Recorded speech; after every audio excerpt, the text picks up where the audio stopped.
I'm good, mate.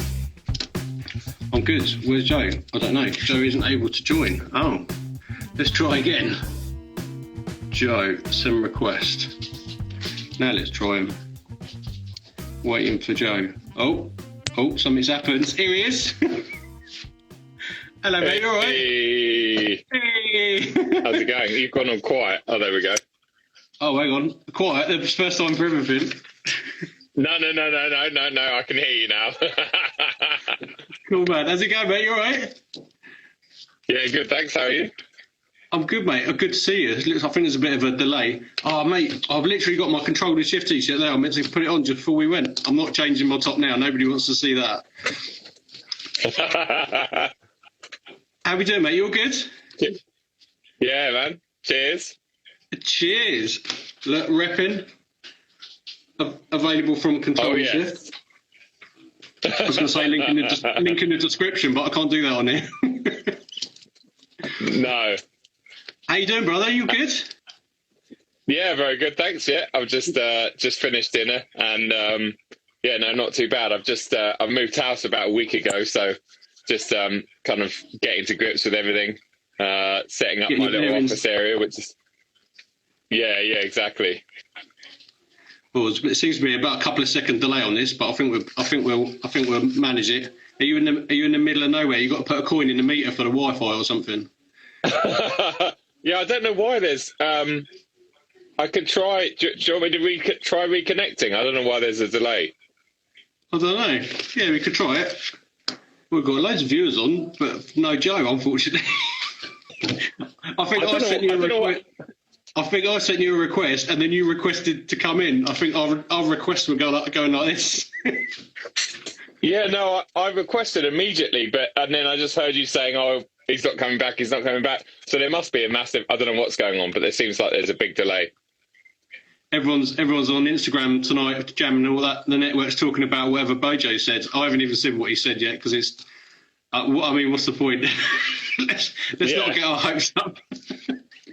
No, that's it. How's tricks anyway? You all good? Other than moving house, you all settled in? You got your bearings and stuff? Yeah, getting to grips with it. It's just I feel good now. Today was like the last day of organising my life. Essentially, like just I've got a massive storage thing, which a container that's full of crap, and I've just as soon as I got this set up in this room, my own little bit of space to do all my editing and everything, then I'm all right. So yeah, everything's good. Just looking forward to churning out videos. Yeah. Just need the good weather to start, and then get my hands on some cars. Is that the main drag at the moment? Trying to get in cars, and then it's pouring down with rain every day. Yeah. The weather is it's impossible to film when it's. Yeah, I mean, people just don't understand how much you do because you've done it, you've been there. But on a budget level, but it's still time consuming. Yeah, it is. When it's cold and wet, there's nothing you can do. So yeah, looking forward to summer months. Yeah, oh, most definitely, and hopefully some road trips. Yes, yeah, definitely. Yeah, I can't stop thinking about going abroad. I was very lucky to go in September with Lou to Italy and a few other places, but that seems like about 5 years ago now. I think it's just the not knowing, like we've all been sitting here in January complaining about the lockdown and whatever else, but actually January, if you think about it, January is normally quite a depressing, boring month anyway because the weather's crap and there's no daylight. So nothing has. It's not really that different, aside from obviously people with work or people that have been sick. But yeah, once it starts getting lighter and the weather gets better, we're all going to become like caged animals. Yeah.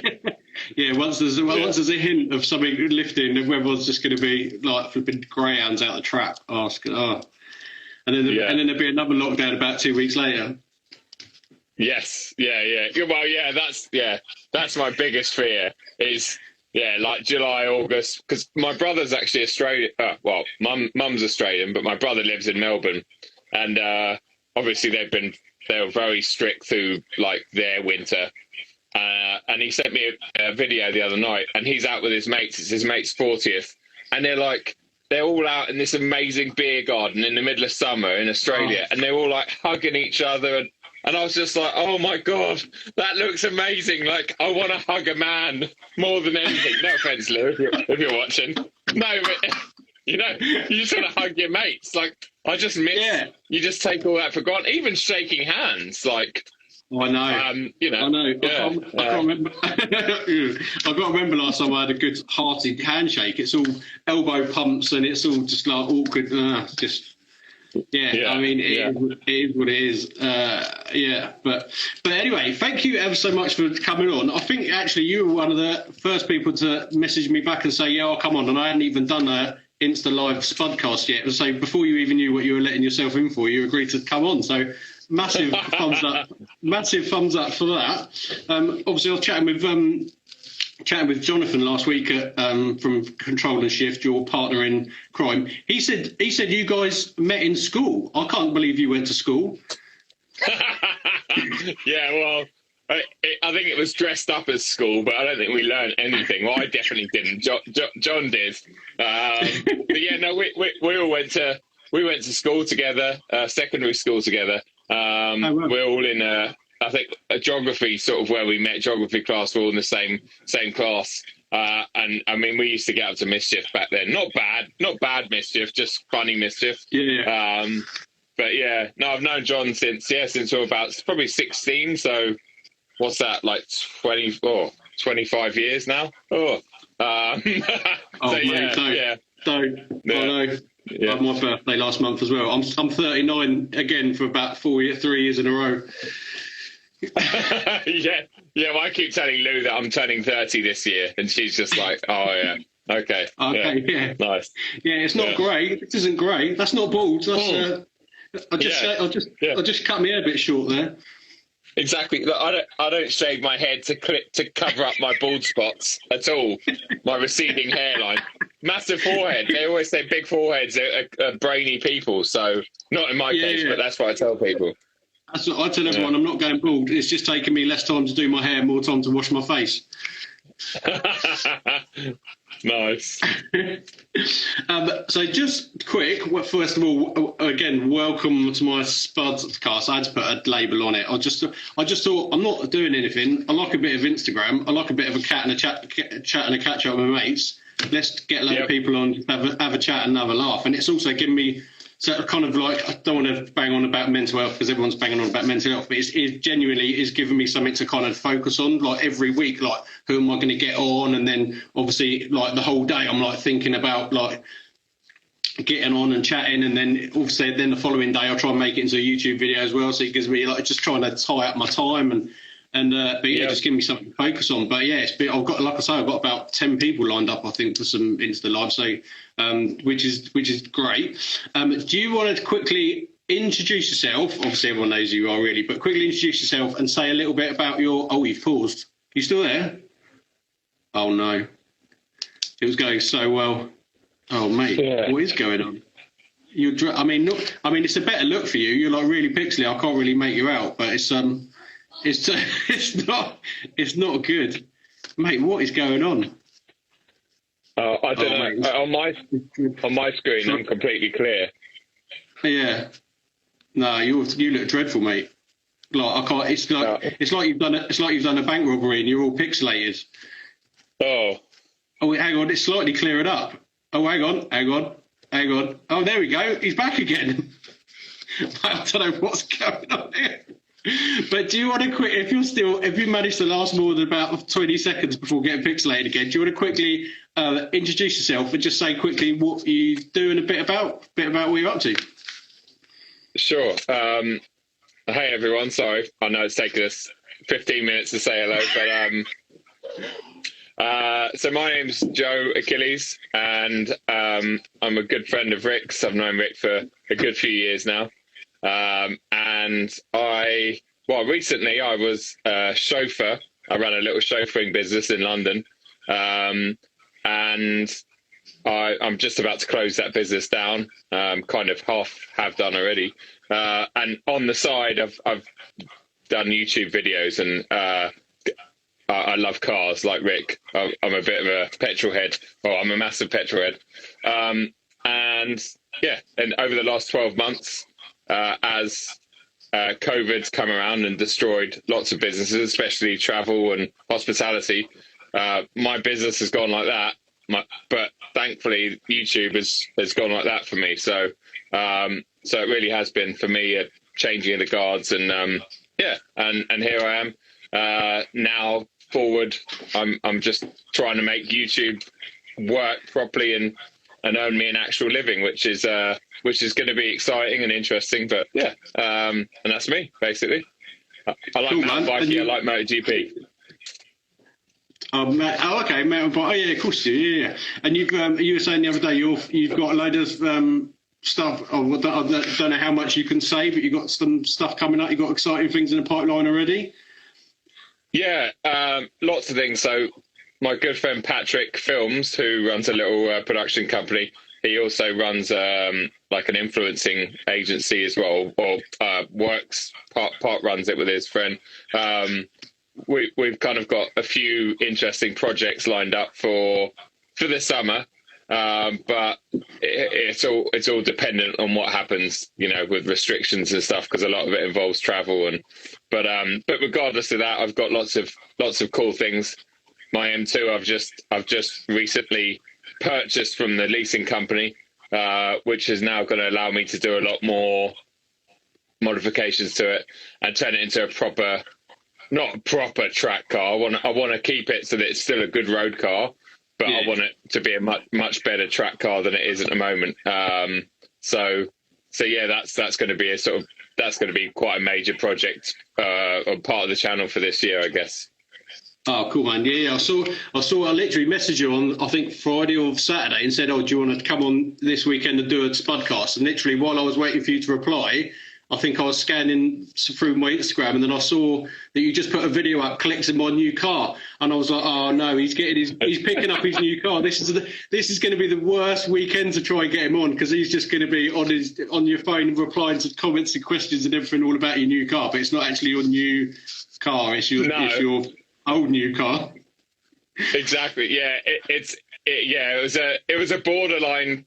I mean, the thing is, I guess I've had a tiny bit of hate over that video around it being a bit clickbaity, the title, which it is, but it's also, I don't like. I put a lot of time and effort into that video, which I always do, and I had to take it back to Tony so that they could do the check and fill in all the paperwork anyway. And I thought, what? As if I wouldn't do a video on it, and it's turned out to be. I mean, I think it's done 110,000 views in 2 days or something, which is amazing. Yeah, it's really, really sort of blowing up, that video. So I'm kind of glad I did it. But yeah, I guess it's always difficult. What I've found in the past 12 months is the title and the thumbnail means so much around a video, and I think if you do a bit of a catchy title and it draws people in, then the video normally does well. But I've just got to be careful with how I title it. But yeah, no, it's exciting. I'm glad I've kept that car. There's a lot more that I need to explore with it. Oh really? Oh, interested to see what things you've got lined up for it. I can't think what I can picture. Stripped out rally roll cage. No, maybe not. No, don't do that. No, it's gone again. Oh mate, I can still hear you. Oh no, you're back again. Yeah, back. Oh, maybe it's Monday night. Everyone from Instagram's like, it's like their evening off. Monday night, be quiet. Let's all go down the pub. I know we can't go down the pub. Let's all whatever. And what you have? Can you say? I can't remember if you have announced what you're getting, haven't you? Yeah. So I've got my M3s coming. I think Tony messaged me the other night saying it's due either last week in March or first week in April. Okay, so not long. Yeah, not long. I haven't announced what the spec. I've announced what the spec is going to be, but I haven't announced what colour, exterior and interior it's going to be. So that's going to be a surprise. And I must have changed that about 100 times. I can imagine. That was literally my next question: is what spec have you gone for? But you haven't You haven't. Yeah, no. I mean, in terms of options, I mean, there's not a million options in that car, but the only things I wanted was the laser lights, because they're not particularly expensive, and they just finish off the look of the car around the front end. The carbon exterior and interior packs, because I wanted the carbon seats, which are a completely new seat for the new G80 and G82. I've actually just posted a picture of them on my Instagram if anyone's needs to see what they look like, and they are just unbelievable. So I've gone for them, and I think that's pretty much it. So 2 packages. I saw a quick picture of them. Are they the ones that have got the little cutouts like the M2CS seats?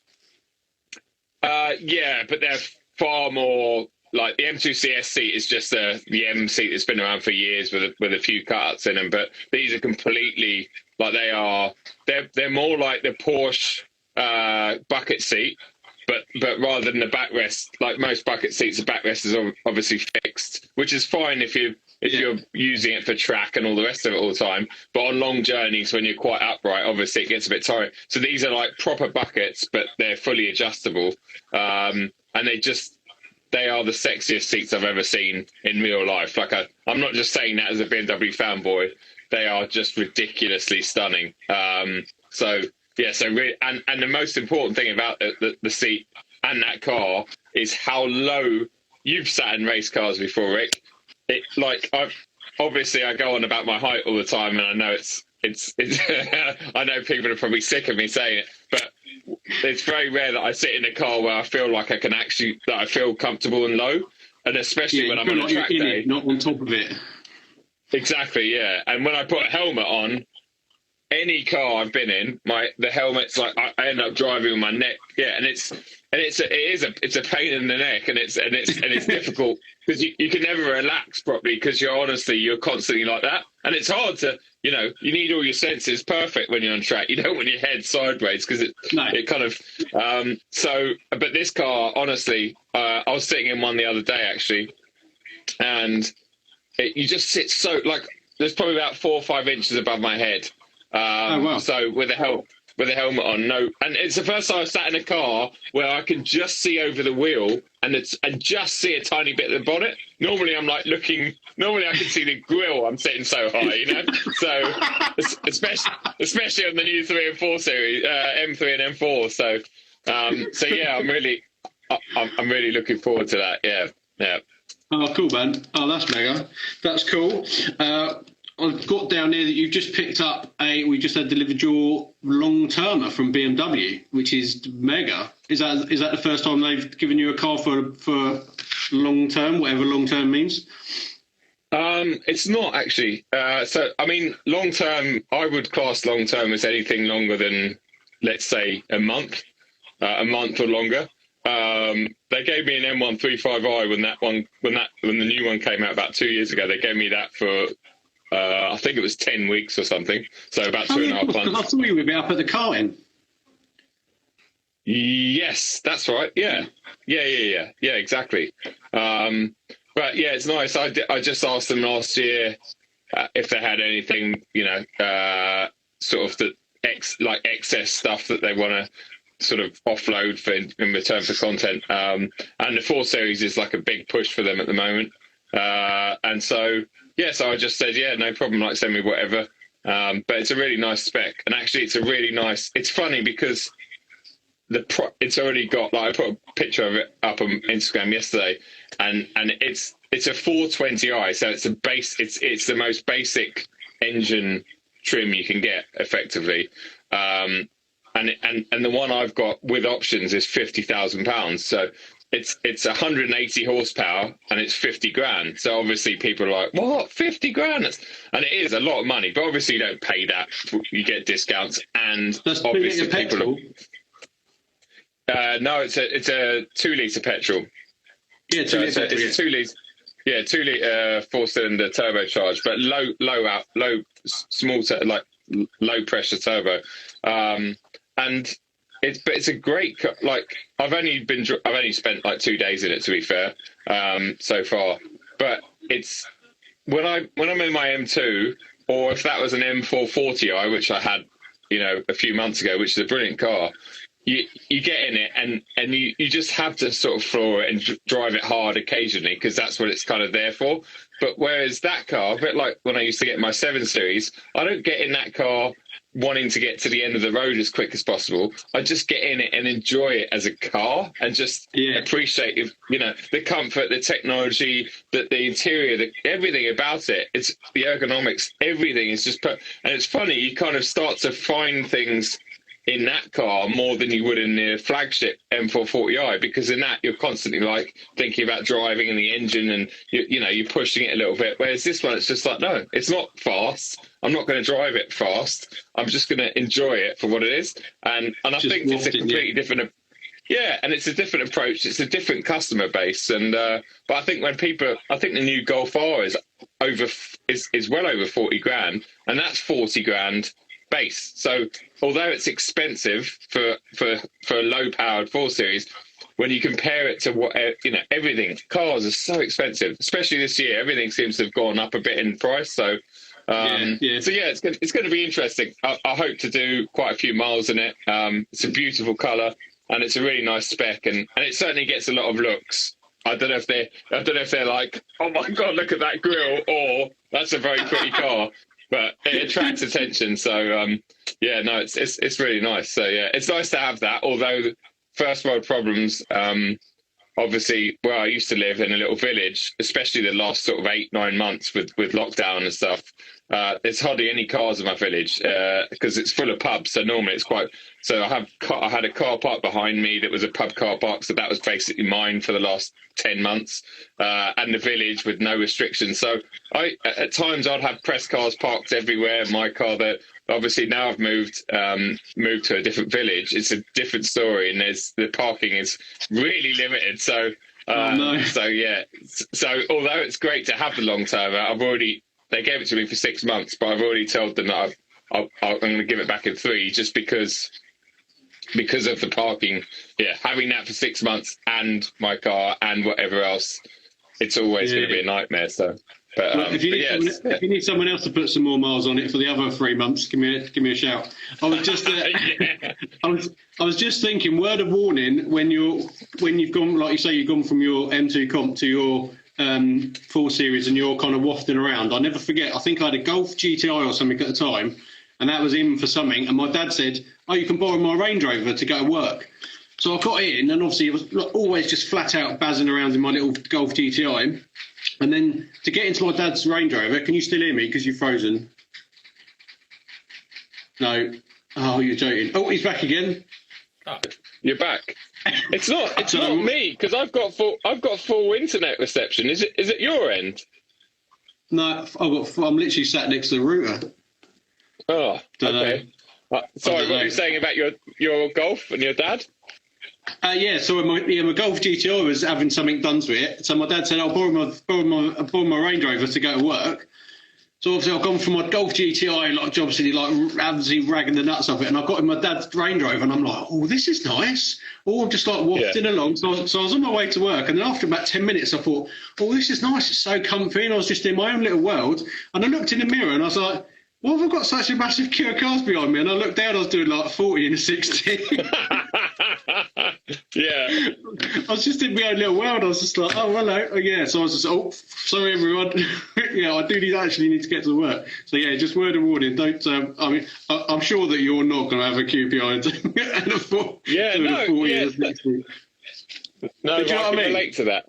Yeah, I can relate to that. And actually, when you hear, I've heard a lot of old F1 drivers like Damon Hill and that sort of era talking about the fact that once they give up, or even when they were racing, their road cars are always generally a bit boring and slow, because to them it was like, and it's a bit like, I guess I'm very lucky to do a lot of track days over the last couple of years, and obviously with trying to keep my license clean after a couple of things that's happened in the past couple of years, I try and keep all my really fast driving to the track, and then when I'm on the road, sometimes I'll play up a little bit for a video and try and make it look a bit faster, because you've got to with certain cars. But otherwise, I think it's an age thing as well. Otherwise, when I'm in a car, I'm just happy to like if I can sit. That's why I used to love the 7 just for doing like normal journeys in. It was just so like, I just sit there and this is lovely. It's just like I'm not in a rush to go anywhere. I'm not in a rush to get out. I'm not. So yeah, it is. I think different cars definitely give you different energy. And my M2 is not. My M2 is like a Jack Russell. It's like a Jack Russell puppy. And every time you start it up, and it's very uncomfortable to just do little it's just like, so when you're in it, you're like, well, I might as well be wringing your neck, because what's the point otherwise? It's like it's just egging you on. Yeah, constantly, and it's just like calm down. Yeah, I've driven a few motors like that, and all the time when you're tootling around in it, you just feel like the car's going, go on then, go on then, go on then, go on then, go on then. It's just like, oh, go on then. Yeah, just like nail it. You got. I'm going to ask you for some YouTube advice. So, someone that I know might have been doing a few YouTube videos recently. Have you got any tips for him that I can pass on to him? I think he does a really good. He's just started out. But about the last year, he's made a few videos. I think you're aware of him. I think you might have seen a couple of his videos. They're a bit budget. And but yeah, any tips? Is it Rick the Beginner? Is that the guy we're talking about? Rick? No, I don't think his name's Rick. It's something else. Something to do with potatoes or something. I can't remember. But yeah, it's something. He's just a fat farmer dude that likes cars, but he's after any tips he could get. Oh, well, he's pretty funny. He's pretty funny for a fat farmer. He's got a lot of character. I think he does pretty well for himself. But I think, like I've said off camera, I think your stuff. Obviously, we're not talking about you, but we'll pretend we are. I'll pass this on. I'll pass this information on. Yeah, pass it on. Yeah. I think you do a great job with everything. I think you need to, once you're allowed to, is try and get your hands on some other machinery and just start putting out more regular content, because regular content is the only way that YouTube, I think, will allow anyone to grow these days, to a point. And once you get to that point, once you get to, like, let's say 5,000 subs, then you've kind of got a loyal fan base, and obviously all it takes is a handful of those 5,000 people to tell their mates that are into cars. Because let's face it, we've all got our car groups on WhatsApp and stuff. Oh, this guy's pretty good. Check him out, and that's how it organically just grows. And obviously, the bigger the number, as I'm finding now, the last sort of 12 months again for me, it's crazy. The bigger the number, the more that sort of thing happens. The more views, and then YouTube. Yeah, and then YouTube like you more. Like, obviously, if you're getting more views, then advertisers want to advertise with you. Then YouTube starts to love you because you're making them money, and you just see, like, the likes of CarWow and stuff. I mean, CarWow it's a match made in heaven. Like, people love watching those videos, like millions of people do, and so YouTube love that. So YouTube push their videos up to the top. And it's just like that's it. Like them, that it's a win-win for them.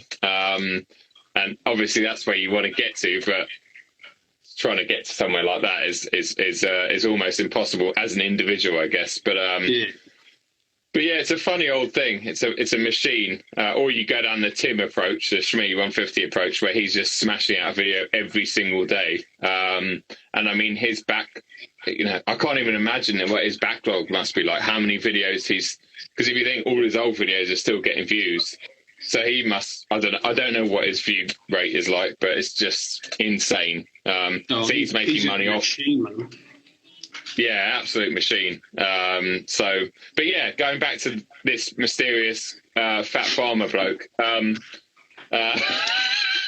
I spoke to him the other day. He's not even really sure what he wants out of his YouTube channel, but it's an outlet for his productivity at the moment, and it's keeping him busy. So I think it's just he's just going with it.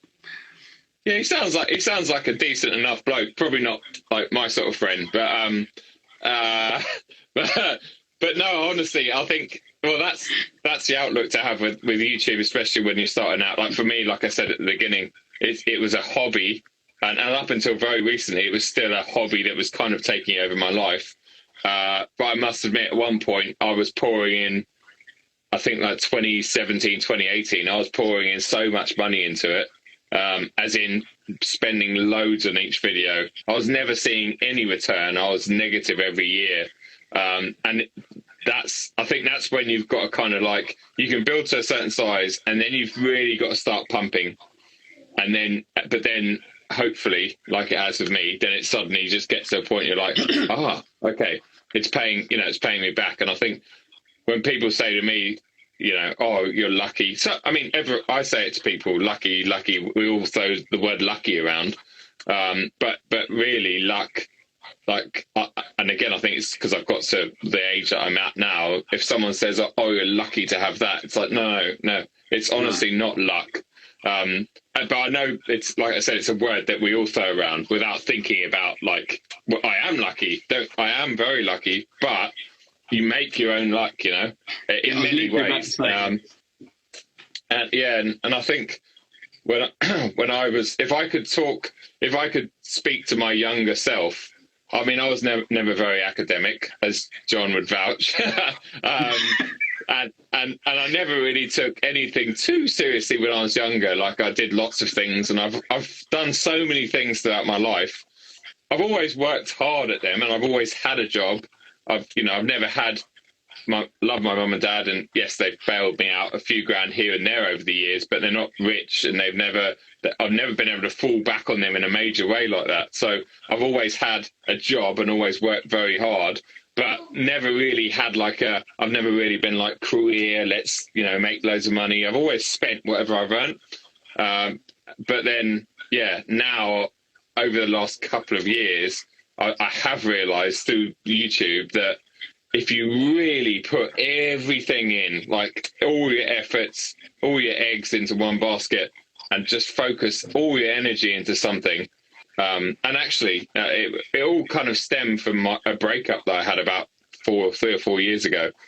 And I've lived on my own up until last weekend. I've lived on my own for the past 4 years. And it was a combination of all that. It was a breakup.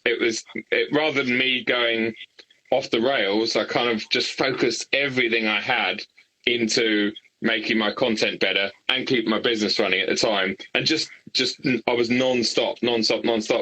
And when I look back on my channel and all the work that I put into it, like I can see why now that it has started to work, because I have literally put my life and soul into it.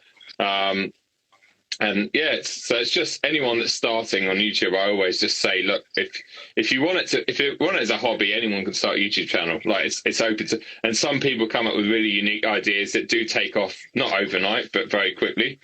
But if you want it to work, you just got to keep at it, and just it's your oh, but sorry, not yours. The fat farmer. Yeah, he likes his cars, apparently.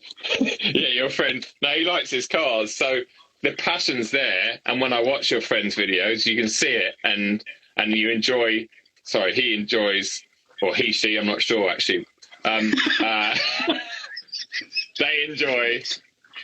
You can't say that these days, can you? No. They enjoy what they do, and so so that's really it. It's just go with your passion, and if you really want it to make it work one day, it will. But you just got to put a silly amount of time in. Bottom line is, the more you want out of it, the more you've got to put into it. Yeah, exactly. Yeah. What you've been chatting, I've had a couple of questions. Come in. Relini said, "So when are you going to start putting the effort in?" and my mate Leo, Leo from the rally school, he said the trouble is Rick's not got that long left. Brilliant. I mean, we're friends like these. Yeah. Who are you telling me? I'm just looking at the time. Yeah, go on. Yeah. No, I said you can always rely on Malini for some good comments. He's always on there. Malini's a very loyal friend. Well, you know him very well. He's a great guy. And in fact, I met Malini back in 2016 when I started. Probably some of my first videos with Alpina UK, when they actually seemed to be doing quite a good job, which they're not now. And Rollini was the product genius there, or whatever. But I remember when I first met him, and I was just like, "Oh, this guy's really cool." Like he knew what he was talking about, and I know that sounds ridiculous, but when you go into many dealerships, BMW or others, you normally speak to just salespeople who don't care about what they're, and that's why, like the likes of Tony Lewis, he does so well because he knows his product, he loves the brand, and he actually treats his customers with respect, knowing that if he does, they'll buy him another car from 3 years down the track. But it seems that other salesmen and women are just so like, they've got no product knowledge. They don't treat you particularly well, especially after sales. And all these, and you're just like, really? Like, it's not rocket science, is it? But anyway, why are you here? Why are you here? But yeah, so Rollini I've known for many years. And yeah, he knows Rollini shot a few videos with me actually over the years, and he's seen me firsthand in stress mode. And Leo, Leo's, I look forward to getting back in the rage buggies at some point. With you and Leo. So yeah. Also, we've got a few more. Love Cars have just come on and said hello, boys. So hello, Love Cars. I'm guessing that's Paul. I'm assuming so. Nick Williams, photographer guy, he's come on. Evening, chaps. Yes. Nice. We've got Hugh from Wales. He said when you met Rollini, you must have thought he was about 12 when you met him about 4 years ago. Did you think he was fresh out of school? Do you see him from a distance? Go, what's this schoolboy doing in here? Yeah, Rollini. I mean, it's funny. I still think of Rollini as a kid, but and that's not even a height related thing. It's just he's younger than me, and it's just jealousy. It's just me being bitter because I'm such an old bastard. So yeah, where's your greys and your wrinkles, you bugger? Oh, they are here. Trust me.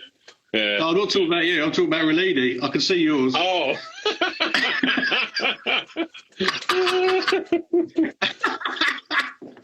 But Jonathan's put Rollini was the product genius? ? Yes. Yeah. Rollini knew what to do with my products. No. Yeah. He was indeed. Oh, so Sherlock's in here. We've got a good, strong audience here. Yeah, we're floating around anything between about 40 and 60, which is quite good. Nice. So it's pretty good. Everyone's laughing. There's comments are coming out so fast. I can't keep tabs of it. I haven't got the comments on here, so you need to read them out. It's a shame the chat disappears when you go off because it's there's good loads of all our guys. Our Twitch is on here as well. Graham's mate, everyone's on here. How are you doing for time? I know you said you wanted to finish about now, but are you good? It's nearly 2:15. Let's go to 9. Let's go to 9. I just don't want to. I don't want to. This is like one of your YouTube lives when you go, I've really got to finish, and then you go on for about another 20 minutes. Another 2 hours normally. Your YouTube lives are brilliant, mate, because it's just like an insight into your brain because you're just like expelling all your knowledge.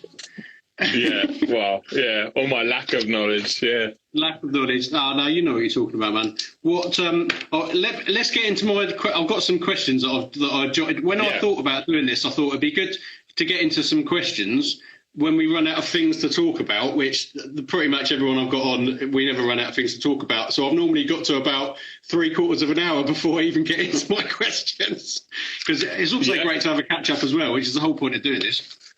I've got some quick fire ones to start. So are you a tea or coffee man? Oh, both, but coffee. Mainly coffee. Dogs or cats? Oh, dogs without question. Yeah. Good lad. Favourite flavour crisps? Oh, Probably cheese and onion. I guess that's like my go-to. Yeah. Oh, they're always the ones that are left over in this house. They're horrible. Nasty. Favourite chocolate bar?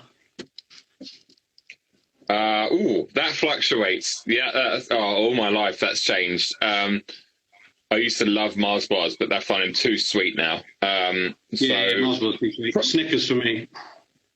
Yeah, Snickers is good. Snickers is good when you're really hungry and you need like a sugar rush. But no, Yorkie. Yeah. My mate Trunk was a Yorkie man. Favourite veg with a roast? Oh, probably parsnip, actually. Good lad. Parsnip and sweet corn for me. Yes, Love it. Are you a Ferrari or Lambo man? Obviously, other supercars are available, but normally everyone's in one of the two camps. I'm not definitely Ferrari over Lamborghini.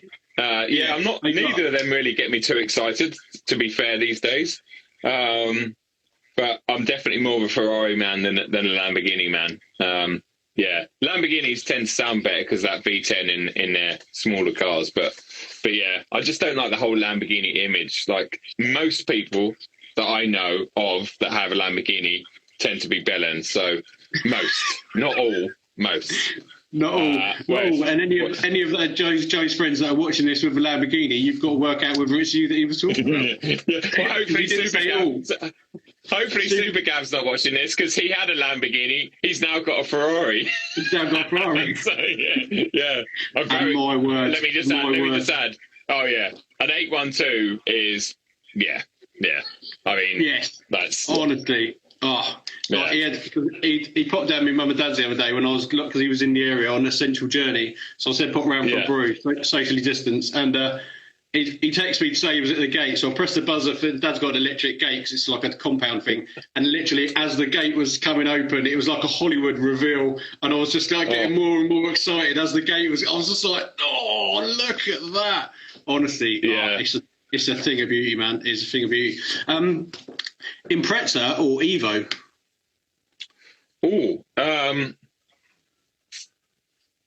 That's a difficult one. I think they're both very cool cars. I haven't spent enough time in either. I'd have to go with Impreza just because of Colin McRae. I know that's a bit of a cop-out answer, but that's yeah. And Travis Pastrana, legend.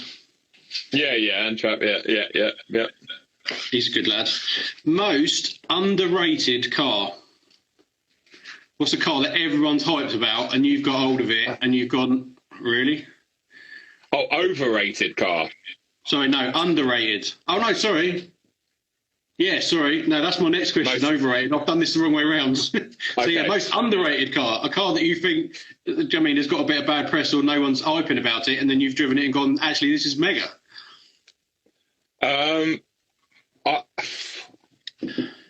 I think the most underrated car. Well, actually, if we're talking moderns, then I think the new Audi. No, although people do say it's good. Let's go back a few years. 2005, BMW 130i. That, aside from its awful ride and terrible first generation run flat tyres that were basically like blocks of plastic, that car. I owned one in 2006, couldn't afford it at all, took out a horrendous bank loan when I was, 24, 25, and bought an approved, 6-month-old approved one. Absolutely loved it. And at the time, it used to get so much bad press. But looking back on it, it's one of the most exciting hatches out there. Brilliant little car, 265 horsepower, rear-wheel drive, probably about 1,350 kilos. The nicest, the most amazing straight six 3-litre lump that BMW's ever produced. I reckon sort the suspension on that's one of the best cars out there. In fact, if I could find a tidy one, I would seriously look at buying one just to have, because they're brilliant little cars, and they're not worth much nowadays, like $4 or $5 grand or something. So. Yeah. Well, that is going to cheer my mate George up, because he's got a 130 and he's just changed the suspension on it. So George, if you're watching, when you come to sell your 130, Give Joe a shout.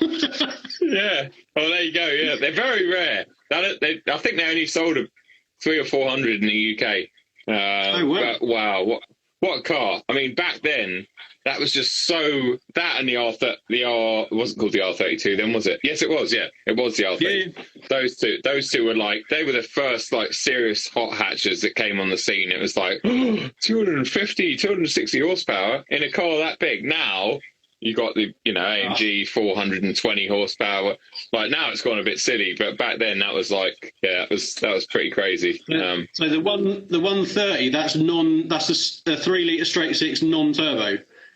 Exactly, yeah. And then they brought out the 135i Coupe in 2007, which was a very similar lump, but with was that the N54? I can't remember. I think it was a twin turbo. So it was a similar lump, but with two turbo, and that was 305 horsepower or something. So quite, but lots more torque.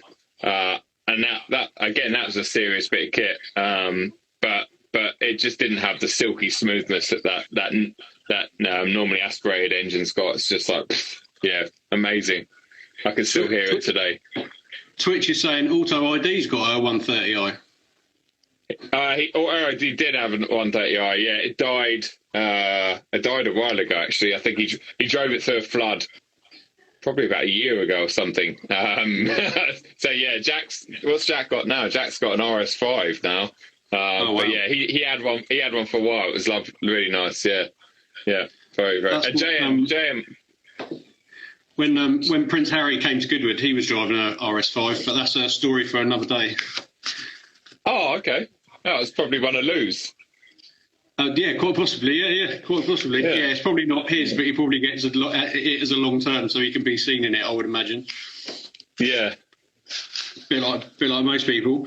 I didn't actually know this. Well, I didn't know most of the answers to these. What's the limit of your mechanicking ability? That's a good question. I never claimed to be very mechanically minded. It's funny. So when I was 16, 17, I trained to be a bicycle mechanic. And I did bicycle mechanics for about 10 years. And so that included obviously disc brakes, being able to bleed disc brakes and work on suspension, change, shims. And like, I regard myself back then as a very good bike mechanic. So mechanically, I like when I know what I'm doing, but then when it comes to cars, I can change wheels. I can do, like, if there was something that I could look up on YouTube and watch and feel confident doing it, I'd try it. But I guess the problem with me, Rick, is a lot of the cars I've owned in the past 10 years have been new or nearly new. And therefore, there's unfortunately, and fortunately for me, there's very little I can do. If something goes wrong, it's back to the dealer. It's under warranty. You can't touch it. I can't touch it. But I do envy people. Well, like when Ash comes to, it's great having him. I love Ash as a mate, but it's also great when he's at a track day, as most of us have experienced, because he brings a full garage. He brings a full garage, pulls his sleeves up, and can fix, or at least knows where to look when something's going. And I'm certainly nothing like that. But yeah, I certainly I would say on a scale of 1 to 10, I'm like a 2. You wouldn't even tackle like brake pads or anything like that. Oh yeah, no, I would. I changed brake pads on my original 7 Series actually. Okay. I would. Brake pads and stuff, but yeah, that's probably about it. Relini said, when you trained as a bike mechanic, is that because you wanted to work in the Halfords? Oh God. He's probably hoping I've got a friends and family discount so I can sell him a 12-inch BMX kids bike or something. I don't know.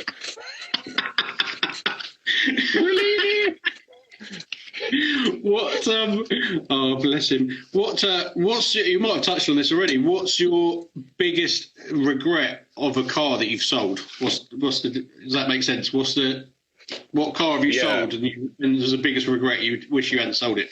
Probably your 130 by the sounds of things. Yeah, I don't. Thankfully, unlike the likes of Tony Lewis and a couple of other people I know, I've never had anything that has been like of any substantial value, or something that's rocketed up in price after I've got rid of it. Everything I've owned recently. Yeah, he's had some real, unbelievable cars over the years. But yeah, I don't think I regret anything really. I think I've kind of got rid of cars. Like I miss having an M140 or an M135. I think they're brilliant little hatchbacks. And again, just a smoke rounding.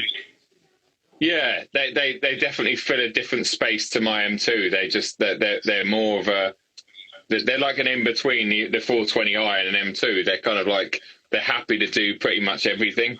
And I miss having a car like that, but I don't regret everything I've sold recently, or sold, usually given back to a finance company, because I don't own, it's not even smoke and mirrors. It's like, in fact, earlier on when I came in here, someone said, "Oh, why didn't you just buy your M2 when it was new? Why bother going through a finance company?" And well, I didn't have 55 grand to spend on it. And even if I did, would I spend 55 grand on an M2 when I can get it like a couple of percent APR on finance? Probably not. I mean, this is a whole new conversation, but sure. I think people are against, and I get why. I used to always be like, no, just buy something you can afford. But now so many things are on finance. And I think the problem, the good thing with something like a PCP finance, especially right now as we live, with the uncertainty of, well, we don't know what's going to happen in 1 month, let alone in 5 years because of what's going on. And then you add on electric cars and EVs and all these new rules. If I'm buying a new car, I don't want to be stuck in 3 years when I come to sell it, that nobody wants it because it's now banned to drive in any city. But if it's on a PCP and I've got a final guaranteed value, yes, I'm only renting the car effectively, but at the end of those 3 years, if that car is then not suitable to go anywhere because Boris and his bumpkins have changed the rules or whatever, then I don't care, because it's going to go back to Audi or BMW or whoever. It's not my problem. I can walk away from that. Whereas if you owned it, you'd then be stuck with this equity that's just depreciating and will never ever come back. So yeah, I think financing in this day and age, unless you've got loads of money and you know it's a car that's going to be a keeper and going to appreciate, which you really don't unless it's like a Porsche GT3 or something. You're not going to get one of them unless you go out and buy 27 Panamera diesels that they've got sticking out the back.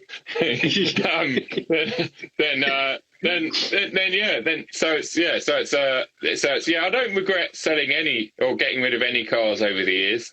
I certainly missed one or two, but no, I'm happy with how my sort of car history's gone, I think.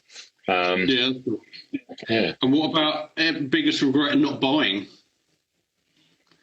Is there anything you look back when you go, oh, I had the chance of getting that and I missed out?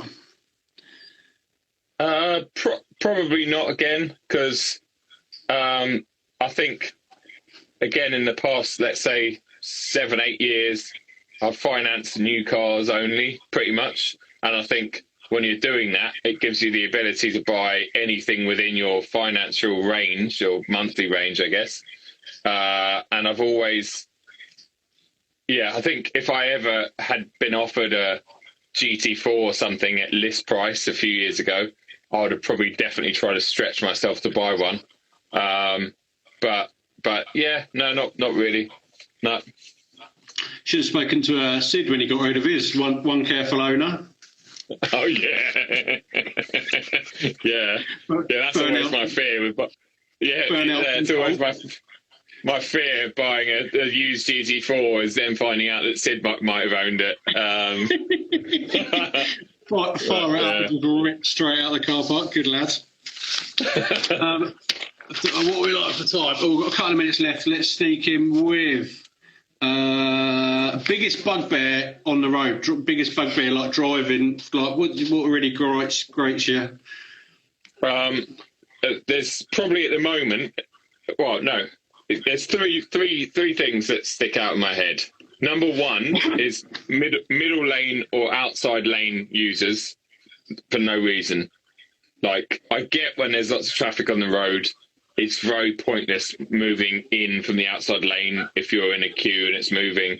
But when it's a fairly clear motorway, and it is, and I know this is probably non-PC, but it's always white van drivers. That's probably going to be racist these days. Oh, you can't say a white van driver. Oh, why?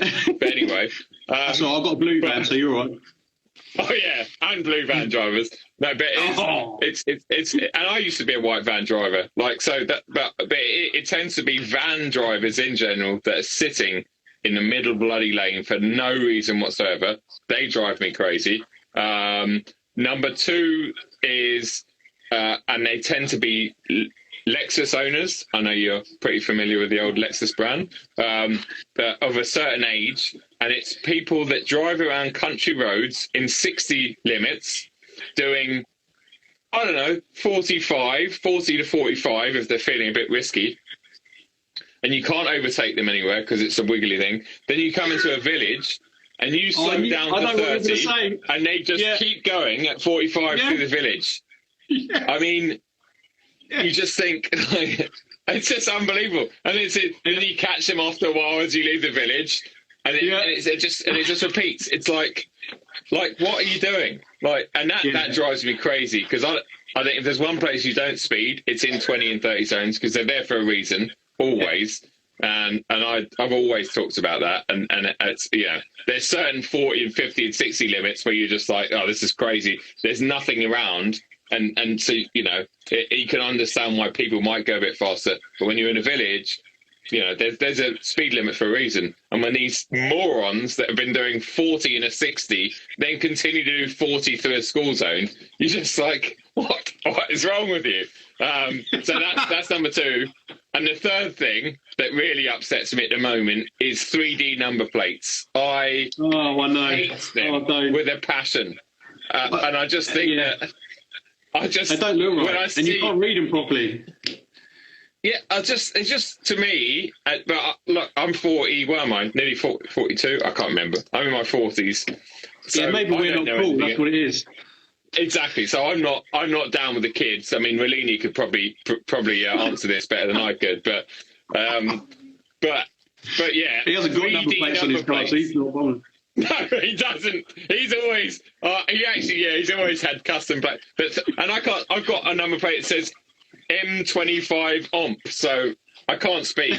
But 3D number plates, especially on nice cars, when you see a nice car and then it has a 3D plate, you're just like, literally, I'd prefer to have that car if it had M badges all over it. That's how much I dislike 3D number plates. They're just... No. Yeah, I don't get it. I think they are banning them this year or next. I think it is coming into force. I hope so. We should have the power to do a civil arrest on someone that has 3D number plates. Like, literally, the car should get compounded there and then. Just rip them off and hit them around the face with a 3D, so they get a nice 3D imprint. No, anyway, so they're my three hates at the moment. There's plenty more, but that's Oh mate, that's funny. Right, mate, it's an hour, and apparently Instagram kicks off after an hour, and it's actually just over an hour. Mate, I could talk to you for another hour. Thank you so much for coming on. It's been absolutely mega to see you. If I get really bored in a few weeks' time, maybe I'll invite you on again, because it's been absolutely mega catching up with you. I've still got loads more questions to ask, because we had such a mega catch-up. I've still got loads of questions to ask, but I'm going to, for anyone that's joined halfway through or at the end, if I press the right buttons in a minute, I'm going to save this in my... IGTV, and hopefully tomorrow or the next day, because I'm doing Spuds tomorrow. Woo, I get to go out in my van. Woo! And my one day of work a week. So maybe Wednesday I'll make it into a little YouTube video as well, just for something to put on my YouTube channel, because why not? And mate, it's been absolutely mega catching up. Thank you so much for coming on. Bless you, brother. And I'll catch up with you soon, yeah? Thanks, mate. Yeah, thanks to everyone for tuning in as well. And keep it real, and let's all look forward to some freedom in the summer months, sunshine and beer gardens and no 3D plates anywhere. It'll be the dream. So that sounds like the dream.